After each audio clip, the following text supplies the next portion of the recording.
So I think that's, James and I were just talking about like the usefulness of cloud-based IDEs and some of the drawbacks with them. And I think like what Octado gives you is you don't have to worry about like a spin up time on your IDE. Like you just edit your code in whatever IDE that you want. And then via the command line, like you spin up, like you start Octado and then, yeah, it's a little bit of time to like get the service to synchronize and your files to synchronize, but then your changes are live almost immediately.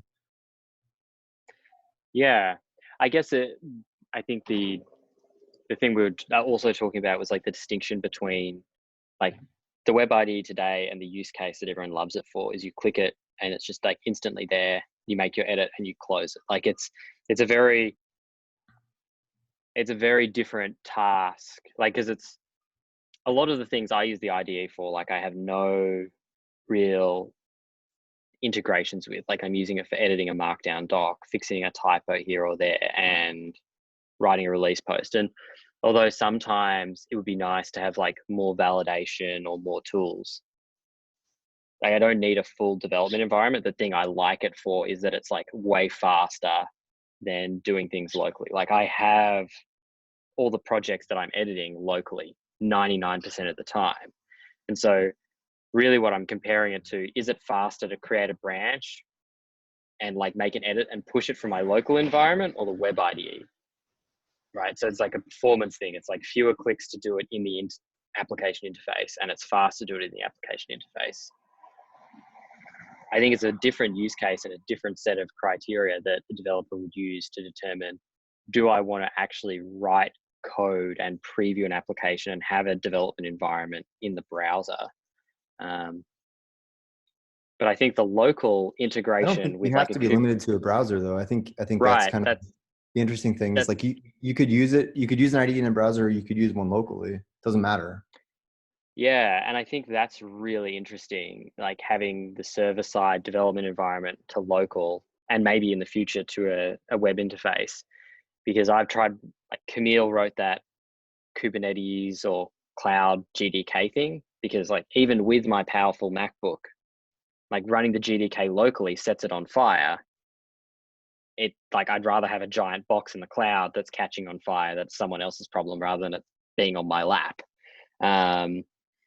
Or killing my Zoom call because I've run out of resources, or I can't actually run 2 instances because I'm running like some more complicated feature of GitLab that really actually needs all these CI runners or Kubernetes features turned on in addition to the application. Being able to have that development environment in the cloud so that I've got more compute resources than my laptop provides or my desktop provides is really useful. How's my audio? It's fine. Good. So I think there's 6 use cases. There's the web IDE as we know it today. There's a client-side evaluation with Code Sandbox as we know it today in GitLab. There's server-side evaluation in the cluster with the web IDE. Then there's using VS Code locally but hooking it up to the cloud. Then there's using any editor locally and hooking it up to the cloud. And then there's using VS Code locally plus the development environment locally, but having a super easy access to GitLab. And it's kind of some Octado covers some use cases. I think the only thing we really can't do in GitLab is the last thing, where we just need to make an official VS Code plugin to make it a great experience. And there's a couple of plugins, but I suggested to Scott, like, hey, let's put one engineer on having an official VS Code plugin. So we're gonna, assuming we have that, now we have the web IDE, we have a great VS Code plugin in the IDE. How do you do the container experience, and then how do you make that available from your local VS Code as well? So the more we just do in the VS Code plugin, the easier it will be to have it both in the web IDE and locally, if that makes sense. And then the only thing we don't support is other editors, but it's kind of a done deal right now. Like everyone is migrating to VS Code, even like longtime Vim users and stuff like that. So I think we can just optimize for VS Code and let the rest, not for the rest. We should go for the majority. Yeah, I think that there are some like pretty big changes that would be needed, because what we're running today is the Web IDE isn't really VS Code. It's just Monaco, and Monaco's like the tiniest part of VS Code. Like Monaco is literally just the text buffer area. Like it doesn't even include the tabs or pane management or any of that stuff. James, I don't know if Sid, you're not recommending any changes to the Web IDE, though, are you? I think you should be able to go from the Web IDE to a fully fledged VS Code thing.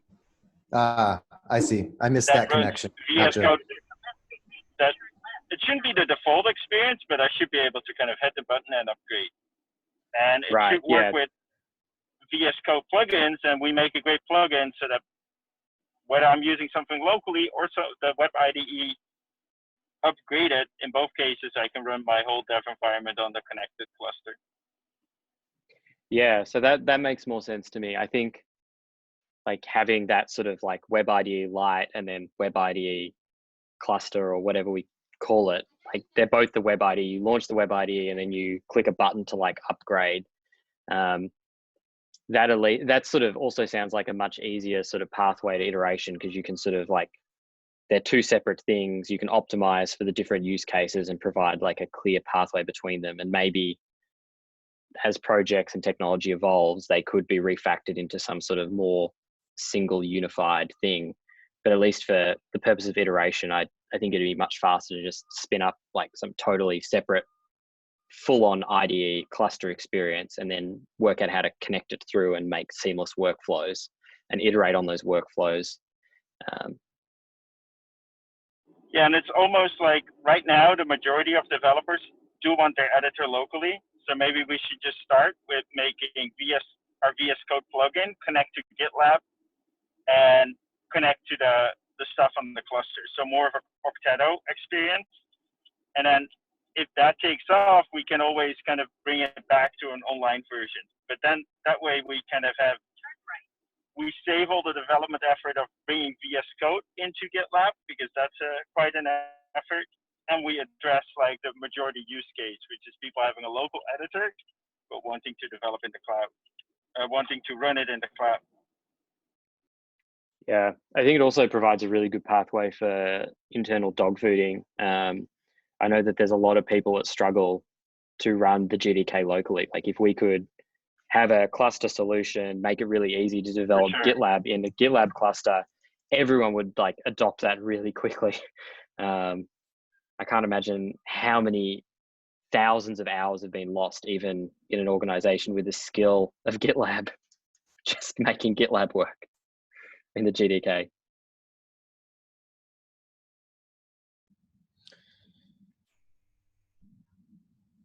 Sid, I wanted to make sure I captured your use cases correctly. So we've got Web IDE with client-side preview, like via Code Sandbox. Web IDE server-side via. Yeah, let's to disambiguate. Let's call it the Monaco IDE. So we got Monaco IDE plain. We got Monaco IDE with Code Sandbox. Then we got VS IDE. To the cluster. Then you got a local VS Code to the cluster. Then you got a local other editor to the cluster. And then you got VS Code locally, kind of with a local development environment, but still like with all the GitLab goodies. And my suggestion is stop talking about forget about the other editors. And if we're going to do something, let's first focus on we have to get VS Code connected to the cluster anyhow. So let's do that first, and then not for the VS IDE, but just for VS Code run locally. Can you say more when you said a VS Code IDE to the cluster, and then you followed that up with a VS Code locally to the cluster? What do you mean by VS Code IDE? Are you saying that's something inside of GitLab? in your opinion? Yeah, we need better names. But how do you call? We have the Monaco IDE that's inside GitLab. I wanted to call it the VS IDE inside GitLab, and then we have VS Code, and that runs locally. So if I see VS IDE, I mean in GitLab, and when I see VS Code, I mean on the client. Okay, yeah. That's what I wasn't sure if you meant. I'm not sure if that's possible. I think that we were talking about that a little bit before you joined. Yeah, I think James, there's I don't some know if you know. questions about how, like, running VS Code directly in the browser. I've seen proof of concepts. I think there's a couple of different options, so we don't necessarily have to. So my whole proposal, my proposal is to not do that, right? Not start okay. there. Sure, gotcha. About Thea and like other editors that have implemented VS Code, I guess VS Code APIs, so and how effectively to run that in the browser. But I think that is a later iteration, so we can keep investigating that on the back burner. Is that a pizza, Sid?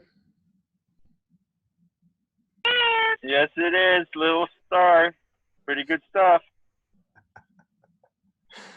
That's awesome. Yeah, so I think that what we want to do is.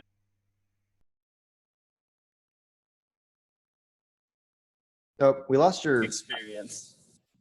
I lost your audio for a second, Sid. I think what we want to do, and then you cut out.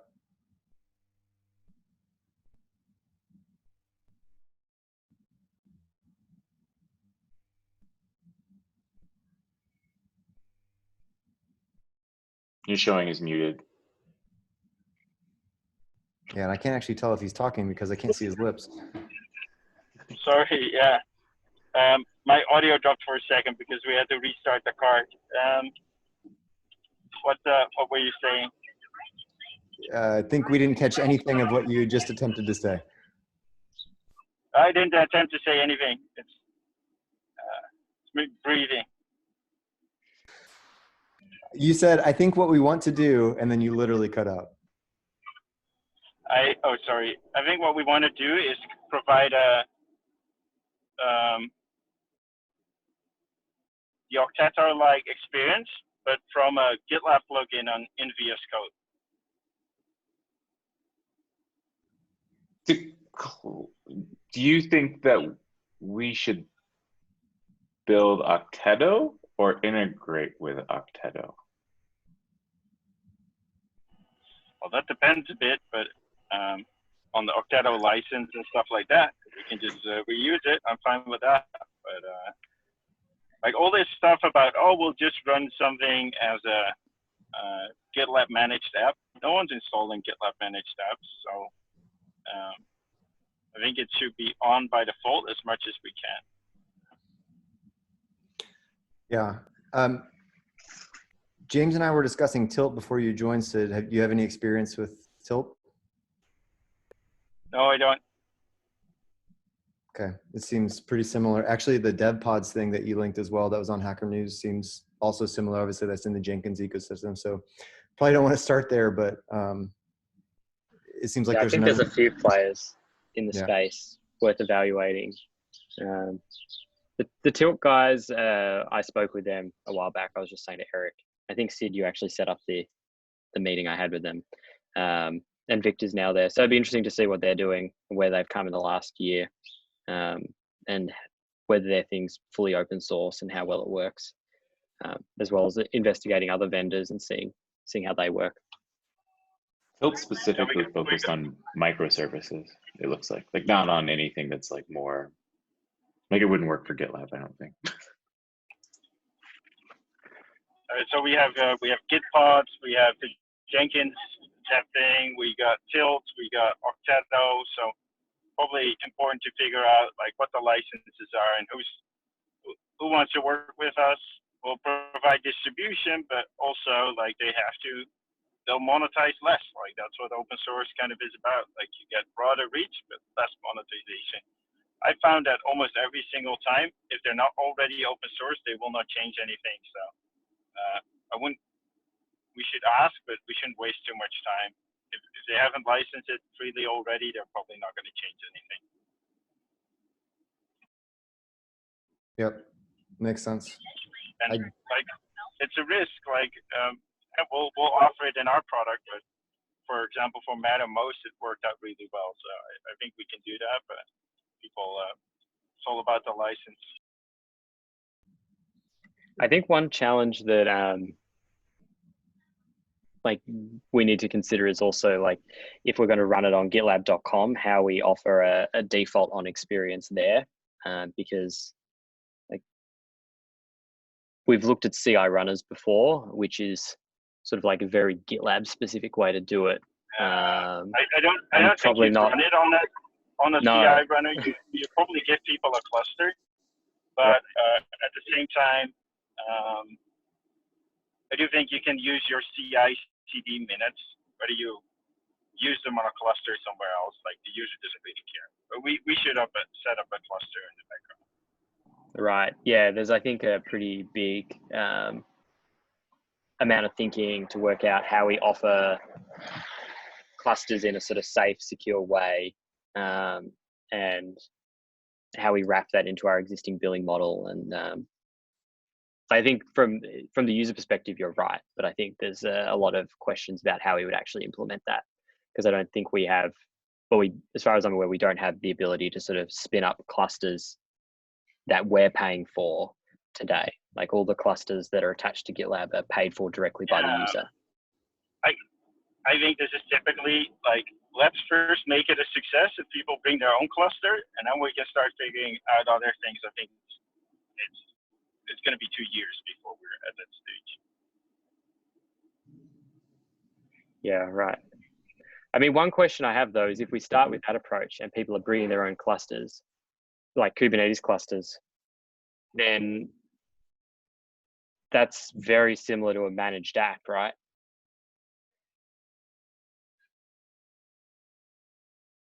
You're muted again. You're right. So in this case, like the managed apps are not taking off because people aren't adding their Kubernetes cluster. But we can't offer this without you adding your Kubernetes cluster. So we're a bit in a catch-22 here. So here it's valid that it doesn't matter that much if it's a managed app. So I have a hard time, like if it's a managed app, then the interface is going to be outside of GitLab. And that's what we promise, a single application. So we got to make sure that the interface is part of GitLab. Right. I agree. I wonder if there's not enough incentive to set up a cluster to run some of these managed apps. Like people just don't want the utility that these apps are providing, versus if we provide the experience that's integrated, and the cluster is just something that like kind of runs behind the scenes, similar to what we do with runners. I mean, I think that's how you do this, right? It's not a managed app like experience. It's just, yeah, you got to install a cluster similar to you got to install some sort of compute for runners, but you interface with this feature 100% inside the application. To me, that's different than a managed app. Yeah, I do think that we can just delay that problem. We're pretty sure it has to work in a cluster because like Kubernetes is the new cloud interface. So we know we can already attach clusters. Let's make that work with something that is like in the part of the application with VS Code, and then VS Code locally is probably easier. So let's make it as easy as possible for ourselves, and we'll know more after we ship that. We'll learn more, and we'll figure it out what the next step is. Yeah, and we have prior art for shipping a GitLab app inside of a managed app and then making it native inside of GitLab, which would be the CI runners. Like you install CI runner in your managed cluster and then you manage it from the GitLab application. So potentially like Git pods or some other thing could be like implemented in a similar way. Sentry, where we built the interface, so we can do it.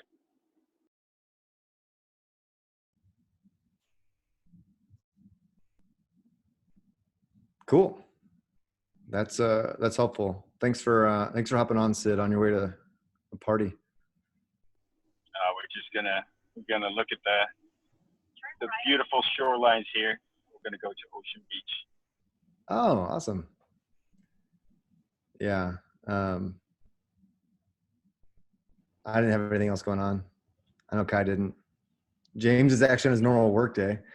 It's like, what, 2 p.m. there? It's only just past 12 in the morning. Yeah. Well, thanks for the call. Thanks for inviting me. Strong opinions, loosely held. But thanks for inviting me. Appreciate Hey, it. Sid, before you go, you think this code spaces thing is going to be a success for GitHub? So this is like the Death Valley for startups. There's been so many startups that didn't make it, including super cool ones like Nitrous and Coding. What gives me pause that this time it's different. Kubernetes is very different. Kubernetes and Docker make this different. And I read on a Hacker News article where a couple of people that were using Cloud9 and were pretty excited about, enthusiastic about it. They use it every day. So most of the time when there's a lot of startups that didn't make it, it's not because they were wrong, just because they were early. And extraction, but it's gonna take a while. But I think it's interesting. I also think it's going to be very interesting because GitHub will have we run something for you, but it's a single thing. It's not really Kubernetes. It's not similar to your production environment, and we run it for you on Azure, and that's it. And we'll have something that you can run on any cluster. So we get to partner with all the cloud providers, including Azure, but also VMware and Red Hat and everyone else. People can just use what you use in production. So I think there's a great value add for us there. But anytime you say flexible, it's 10 times more complex for the end users. So then driving usage is always the hard part. Cool. Thanks for that.